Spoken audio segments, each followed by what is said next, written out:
ನಮ್ಮ ಬೆಳಗಾವಿ ನಗರದ cyber crime police ಸ್ಟೇಷನ್ನಲ್ಲಿ ಕೆಲವು ದಿನ ಹಿಂದೆ ಒಂದು ಡಿಜಿಟಲ್ ಅರೆಸ್ಟ್ ಅದು ಒಂದು ಎಫ್ಐಆರ್ ದಾಖಲು ಮಾಡಲಾಗಿತ್ತು. ಅದರಲ್ಲಿ ಒಂದು ಸೀನಿಯರ್ ಸಿಟಿಸನ್ 15 ಕೋಟಿ ಅವರದು ಲಾಸ್ ಆಗಿದೆ.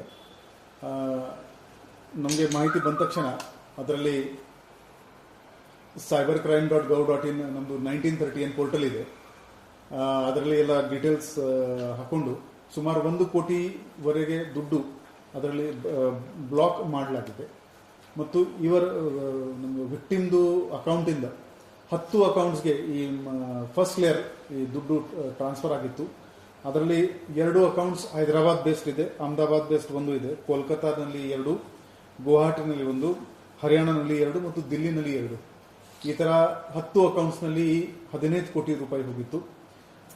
ಹೈದರಾಬಾದ್ನಲ್ಲಿ ನಾವು ಇಮಿಡಿಯೇಟ್ಲಿ ಒಂದು ಎನ್ಕ್ವೈರಿ ಮಾಡಿದ್ದೀವಿ.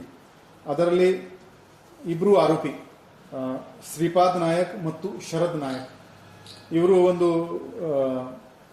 ಅಲೆಕ್ಸಿನಾ ಟೆಕ್ನಾಲಜಿ ಪ್ರೈವೇಟ್ ಲಿಮಿಟೆಡ್ ಅಂತ ಶೆಲ್ ಕಂಪನಿ ತರ ಓಪನ್ ಮಾಡಿದರು. ಆ ಕಂಪನಿ ಅಕೌಂಟ್ನಲ್ಲಿ 2 ಕೋಟಿ ದುಡ್ಡು ಹೋಗಿತ್ತು. ಅದರಿಂದ ಇನ್ನೂ ಮತ್ತು ಸುಮಾರು ಅಕೌಂಟ್ಸ್ಗಳಿಗೆ 300ಕ್ಕಿಂತ ಜಾಸ್ತಿ ಅಕೌಂಟ್ಗಳಿಗೆ ದುಡ್ಡು ಟ್ರಾನ್ಸ್ಫರ್ ಆಗಿದೆ. ಈ ಇಬ್ಬರಿಗೆ ದಸ್ತಗಿರಿ ನಮ್ಮ ಸೈಬರ್ ಕ್ರೈಮ್ದು ACP ಮಂಟೂರ್ ಮತ್ತು PI ಶ್ರೀಶೈಲ್ ಗಾಬಿ ಇವರಿಗೆ ಸಿಕ್ಯೂರ್ ಮಾಡೋಕ್ಕೆ ಯಶಸ್ವಿ ಆಗಿದ್ದಾರೆ. ಅವರಿಂದ ವಿಚಾರಣೆ ಮಾಡಿದ್ದೀವಿ. ಅವರು ಇನ್ನೂ 2 ಆರೋಪಿದು ಹೆಸರು ಹೇಳಿದ್ದಾರೆ. ಈಗ ನಮ್ಮ ಟೀಮ್ 2 ಆರೋಪಿಗೆ ಪತ್ತೆ ಮಾಡ್ತಾ ಇದ್ದಾರೆ. ಹಾಗೆಯೇ ಬೇರೆ ಬೇರೆ ಅಕೌಂಟಲ್ಲಿ ನಾವು ಅದರದ್ದು ಡೀಟೇಲ್ ತಗೊಂಡು KYC ತಗೊಂಡು ಅವರಿಗೆ ಕೂಡ ನಾವು ದಸ್ತಗಿರಿ ಮಾಡ್ತೀವಿ.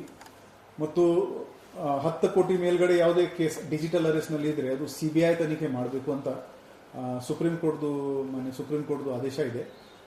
ಅದರ ಪ್ರಕಾರ ಪತ್ರ ವ್ಯವಹಾರ ನಡ್ತಾ ಇದೆ. ಬರುವ ದಿನಗಳಲ್ಲಿ CBI ಅವರು ಈ ಕೇಸನ್ನು ಟೇಕ್ ಓವರ್ ಮಾಡ್ತಾರೆ. ಅಲ್ಲಿವರೆಗೆ ನಾವು ಈ ಫಸ್ಟ್ ಲೇಯರ್ ಅಕೌಂಟ್ ಆರೋಪಿ ಯಾರ್ಯಾರಿದ್ದಾರೆ ಅವರಿಗೆ ಕೂಡ ನಾವು ದಸ್ತಗಿರಿ ಮಾಡ್ತೀವಿ.